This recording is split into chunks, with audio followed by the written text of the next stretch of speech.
Bonjour, bonsoir chez vous, en Afrique, en Asie, en Amérique, en Europe et partout dans le monde. Bienvenue pour une autre édition sur notre chaîne, votre chaîne en Afrique et en diaspora. Eh bien, pour notre dernière édition, nous avions reçu une artiste et je vous encourage de regarder la vidéo et de la partager. Aujourd'hui, on va faire un petit retour vers la politique et on va aller en Ukraine-Russie.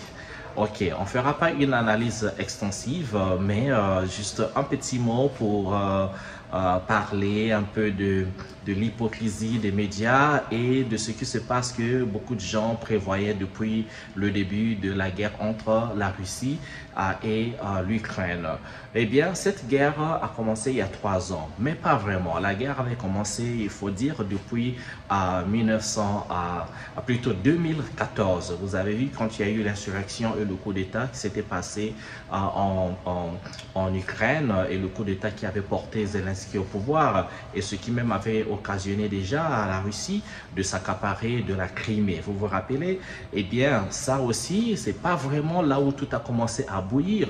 Il faut repartir un peu plus tôt, quelques années plus tôt, où il s'était signé les accords de Minsk, où il s'était bien entendu la volonté de la Russie de ne pas vouloir que l'OTAN avance sa base vers les frontières de la Russie et surtout que l'Ukraine demeure neutre et n'intègre pas l'OTAN, parce qu'une fois l'Ukraine intégrait l'OTAN, ça annulait donc, ça devait donc arrêter sa neutralité et donc il y avait risque pour l'OTAN d'avancer vers les frontières de la Russie, ce que la Russie ne voulait pas, ce dont Vladimir Poutine était clair dès le début. Eh bien, tout n'a pas été respecté. Vous connaissez les Occidentaux avec leur maître les États-Unis. Ils ont brisé tous les accords. Ils ont réussi à mettre à la tête de la gouvernance ukrainienne, donc Zelensky. Et Zelensky qui ostensiblement est une marionnette de l'OTAN, marionnette des Occidentaux. Donc, une fois partout au pouvoir, en fait, une fois le bouchon tiré un peu plus loin, et Vladimir Poutine et le gouvernement russe ont décidé donc d'attaquer l'Ukraine. Et depuis 3 ans, vous avez vu cette guerre qui a fait pas mal de morts, surtout dans le camp des militaires. Alors, qu'est-ce qui s'était passé pendant cette guerre? Les Occidentaux se sont mis à fournir l'Ukraine avec des armes. Il fallait soutenir l'Ukraine, il fallait donc, par le biais de l'Ukraine, occasionner la chute de la Russie. Et donc, il fallait donner de l'argent à l'Ukraine et donner l'armement militaire à l'Ukraine. On a vu des milliards et des milliards de dollars partir des États-Unis vers l'Ukraine. On a vu des armements de tout genre, on a vu même des mercenaires de tout genre aller se battre sur le terrain. On a vu l'expansion donc de la bataille des drones et tout le monde dans les médias occidentaux s'est mis à sous-estimer la Russie. Qu'est-ce qu'on n'a pas entendu les médias qu'on appelle les médias de grand chemin européens? On a dit Vladimir Poutine était faible, il était même malade, il souffre du cancer, que le gars il est à 2 doigts de mourir, qu'il devait écraser l'économie russe, qu'il fallait donc neutraliser, donc affaiblir la Russie par tous les moyens, donc il devait commencer par l'économie. Alors ils ont utilisé les sanctions. La Russie est aujourd'hui le pays le plus sanctionné du monde. Plus de 5000 sanctions. J'ai du mal à suivre, peut-être qu'on est arrivé à 10 000 sanctions. Je jetterai un coup d'œil pour voir en fait la nature de ces sanctions, parce que quand on arrive à plus de 5000 sanctions, ça devient ridicule. Mais par contre, il y a eu l'effet contraire. Au lieu d'affaiblir la Russie, et plutôt ces sanctions ont raffermi la Russie. Les sociétés françaises, les sociétés européennes qui se trouvaient en Russie, ces entreprises ont fermé les portes, sont parties. Mais en fait, la Russie étant malin, et Vladimir Poutine étant très malin, en fait, ils connaissent bien les Occidentaux, ils connaissent bien la façon de réagir des Occidentaux. Donc, ils avaient prévu le comportement des Occidentaux des années en avance. Donc, ils avaient bien prévu que les gars donneraient des sanctions, que les gars chercheraient à affaiblir son économie. Alors, ils ont un peu développé une économie d'autarcie, que si les sanctions arrivaient, ils devaient vendre leurs richesses dans d'autres pays, et notamment dans les pays du Sud. Et qu'est-ce qu'on a vu? On a vu que l'économie russe, en fait, ne s'est jamais autant bien portée. Il y a eu donc un effet boomerang, et l'Europe s'est tiré une balle dans la tête. Et notamment la France, on a vu le jeune président Macron, qui au départ était réconciliant, qui voulait faire négocier, rencontrer Poutine. On avait vu au départ cette longue, il avait été accueilli en Russie et il y avait cette longue table d'1 kilomètre où il était à un bout et Vladimir Poutine à un bout. C'était un message diplomatique qui était employé là pour dire tout simplement que, eh bien, la division était consommée entre la Russie et la France et encore la Russie et les nations européennes qui voulaient détruire la Russie. Et même quand il y avait des négociations qui étaient entamées, on a vu que ces négociations étaient arrêtées. Ça s'était fait en Turquie. Erdogan, le président turc, devait présider donc les négociations.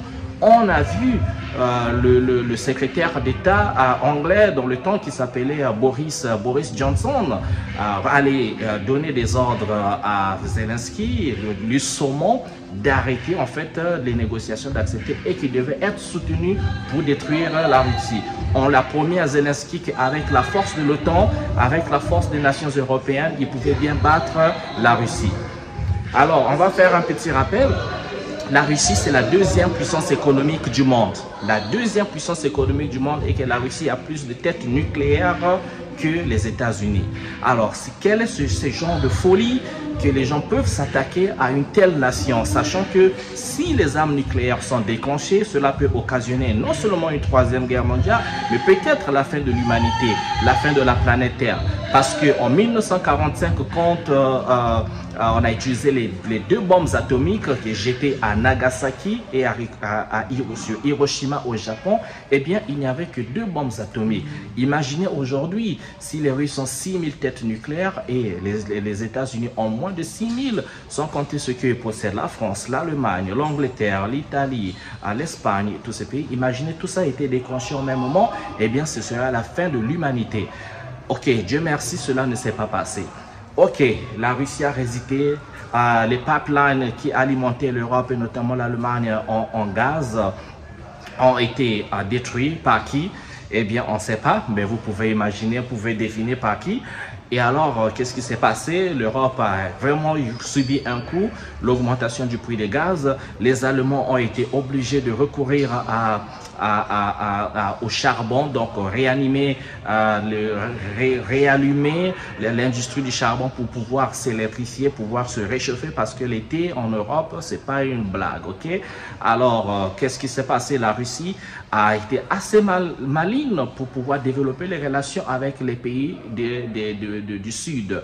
Et il y a eu la formation de ce qu'on appelle les BRICS. Les BRICS ici, là, composés du Brésil, de la Russie, de l'Inde, de la Chine et de l'Afrique du Sud. Et aujourd'hui, on parle des BRICS+, parce qu'il y a eu beaucoup d'autres nations qui ont rejoint les BRICS, donc BRICS+. Et les BRICS, cette organisation comporte quasiment plus de la moitié de la population du PIB de la population mondiale. Parce que vous avez la Chine avec 1,5 million d'habitants. On nous a dit l'Inde a plus d'habitants que la Chine aujourd'hui avec 1,6 million d'habitants. Milliards, excusez-moi, c'est pas des millions, c'est des milliards. La Chine a plus d'un milliard et demi d'habitants, l'Inde plus d'1,5 milliard d'habitants, le Brésil c'est quasiment un continent avec, je connais pas le nombre d'habitants du Brésil, mais ça fait, on va peut-être dans les 300 000, peut-être 350 000, millions, excusez-moi, et vous avez la Russie et vous avez les autres nations qui se sont ajoutées. Et donc ça fait plus de la moitié de la population mondiale se retrouve dans les BRICS. Alors c'était un grand marché pour la Russie, un très grand marché, parce que la Russie va vendre son blé à qui? Eh bien, la Russie va vendre son blé à ces pays-là. La Russie va vendre son gaz à qui? La Russie va vendre son gaz à ces pays-là. Et par ricochet, les Occidentaux qui n'ont pas accès au gaz vont soit l'acheter par intermédiaire, sans le même gaz russe qui vont acheter par des voies intermédiaires les voies intermédiaires, notamment achetées à l'Inde, achetées au pays des BRICS par des bateaux fantômes, ou encore achetées à Long Sam, achetées aux États-Unis, parce que les États-Unis ont une grande réserve de gaz, de pétrole dans le monde. Et donc, comme d'habitude, les États-Unis se retrouveront toujours gagnants parce qu'ils peuvent vendre, comme à la Première Guerre mondiale, comme à la Deuxième Guerre mondiale, les États-Unis se sont enrichis parce que les États-Unis sont maîtres de vendre les armes, vendre les ressources comme ça là, ils s'enrichissent. Et cette guerre également, les États-Unis ont été les pays qui ont vendu le plus d'armes. Donc vendre les armes, on disait toujours, l'expression utilisée c'était oui, on va soutenir l'Ukraine avec les armes, mais c'était pas soutenir, c'était pas des cadeaux, c'était pas, on jouait pas au Père Noël, c'était des ventes. Donc vente, même si la contrepartie ne pouvait peut-être pas être monétaire, mais n'oubliez pas, l'Ukraine est un grand territoire très riche, un territoire riche en matières premières. Donc il suffirait tout simplement que la Russie demande une partie du territoire ukrainien pour exploiter les richesses du sous-sol, et bien ils pouvaient se faire rembourser tout cet argent et ou bien la valeur de l'armement militaire qui leur avait été emprunté. Ok, c'est pas donné, c'était pas des dons, hein, c'était pas les cadeaux du Père Noël. Eh bien, c'est ça. Maintenant, et là, nous étions dans l'administration Biden, tout ça s'est passé. Biden, les démocrates américains étaient pour soutenir l'Ukraine. Après, ça devenait suspect parce que la quantité des milliards déboursés à l'Ukraine, ça devenait suspect parce que, eh bien, aux États-Unis, il y a des pauvres.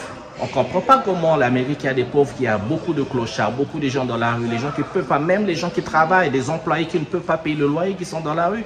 Mais pourquoi ils n'aident pas leur population? Pourquoi ils n'aident pas les pauvres d'Amérique qui s'intéressent tant à l'Ukraine alors que les Américains n'ont rien à foutre avec l'Ukraine? Les Américains, ils ne connaissent pas, n'ont aucun lien, pas de lien historique, ne connaissent pas la culture de l'Ukraine, et les Américains étant souvent ignorants tels qu'ils sont, ils ne peuvent pas pointer du doigt sur la carte où se trouve l'Ukraine. Alors pourquoi ça?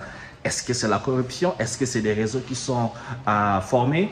J'en ai pas des preuves, mais on peut deviner la chose. Et aujourd'hui, qu'est-ce qui se passe? L'arrivée de Donald Trump. Et Donald Trump arrive, déjà avant l'arrivée de Donald Trump, pendant sa campagne ou ses différentes campagnes, quand on l'interviewait au sujet, Donald Trump disait que lui, il va arrêter la guerre en 24 heures. S'il était élu, il arrêterait la guerre de l'Ukraine en 24 heures. Bon, ça fait plus de 24 heures qu'il est élu, mais il y a à peine quelques jours, il a passé un coup de fil à Vladimir Poutine, ok? Et il y a le vice-président américain J.D. Vance qui s'est rendu à un sommet de l'Union européenne, je pense, et où il a dit ces 4 vérités aux Européens. Il a même fini par avouer en fait la menace de l'Europe. Ce n'est ni la Chine, ni la Russie, mais c'est de l'intérieur. Donc les Européens eux-mêmes sont leur propre menace. Mais qu'est-ce que les médias nous ont pas dit? La Russie. Mais nous, on comprenait tout parce que la mission disait oui, c'était la Chine, l'ennemi, c'était la Russie, toujours maintenir cette suprématie occidentale. Tout ces... Mais écoutez, la Chine, c'est la première puissance économique du monde. Le monde ne peut pas vivre sans la Chine aujourd'hui. L'Inde, c'est une force économique. Ok, la Russie, force militaire, mais économique à venir parce que c'est des malins. Ok, ben les Européens risquent de ne même pas participer dans la négociation de paix entre l'Ukraine et la Russie. Les négociations vont se passer, ou risquent de se passer entre la Russie et carrément les États-Unis. Vous imaginez ça? La guerre se passe en Europe. Ce sont les Européens qui se sont investis à soutenir, et ça encourait les risques. Déjà quand les médias de grands chemins nous disaient oui, la Russie, le plan de la Russie, c'est d'attaquer, envahir en fait les autres pays européens quand il aura fini avec l'Ukraine. Et pourtant, Vladimir Poutine a tenu le même discours depuis le début. Il ne veut pas que l'OTAN avance vers ses frontières. Il ne voulait pas que l'Ukraine intègre l'OTAN. Il fallait respecter les accords de Minsk.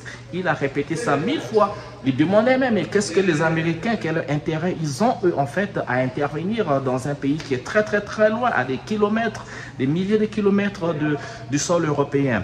La guerre se passe en Europe, et la dernière guerre qui s'est passée en Europe, c'était en 1945, les gars, la Deuxième Guerre mondiale. Alors, c'était le risque. Mais aujourd'hui, si on écarte les leaders européens des négociations pour cette même guerre où ils se sont investis, ça crée des frustrations. Et aujourd'hui, l'hypocrisie européenne s'est révélée. On comprend que ceux qui ont colonisé les pays en Afrique et autres, ils sont de force que avec des pays faibles. Les pays où ils ont colonisé, les pays qui ne peuvent pas se défendre, les pays où ils se disent, ouais les gars, ils sont pauvres, mais en fait, ils vivent de ce pays-là. Sans ces pays-là, ils n'ont pas d'économie, ils n'ont absolument rien du tout, parce que leur industrie est basée sur les matières premières qui se trouvent en Afrique, en Amérique du Sud, donc partout où ils ont colonisé. Ce sont les terres nourricières de leur industrie, parce que leur industrie, leur nation, leur civilisation, leur ville consomment énormément d'énergie, et cette énergie doit venir de ces pays-là, le manganèse, l'uranium pour faire l'énergie nucléaire, et le cobalt et tout ce que vous voulez. Et si on ajoute à ça de l'or, le diamant et tout ce qui va avec, vous connaissez la suite. Et donc l'hypocrisie s'est avérée. Quand il parle de démocratie, c'est toujours des langages à double tranchant, c'est toujours un langage, comment on appelle ça, il y a une expression là pour le qualifier. Bon, j'ai oublié l'expression, mais comprenez quoi. Quelqu'un qui dit une chose et dit son contraire à la fois, ou fait une chose et en même temps le contraire, et on ne comprend pas, en fait, c'est la confusion. Ok, c'était ma vidéo pour aujourd'hui. On souhaite que la paix revienne entre la Russie et l'Ukraine, parce qu'en réalité, la Russie et les Russes et les Ukrainiens sont des frères, ce sont des cousins qui parlent les mêmes langues. L'Ukrainien comprend le russe, qui parle le russe comprend l'Ukrainien, il parle russe, parce que vous vous rappelez de l'Union soviétique. Toutes ces nations slaves sont en fait des frères, sont des sœurs, sont des cousins. On souhaite que la paix revienne entre eux, on souhaite que la paix revienne en Europe et dans le monde, et peut-être que les nations les plus puissantes arrêtent d'emmerder les gens, et surtout qu'ils laissent l'Afrique tranquille, notre belle Afrique.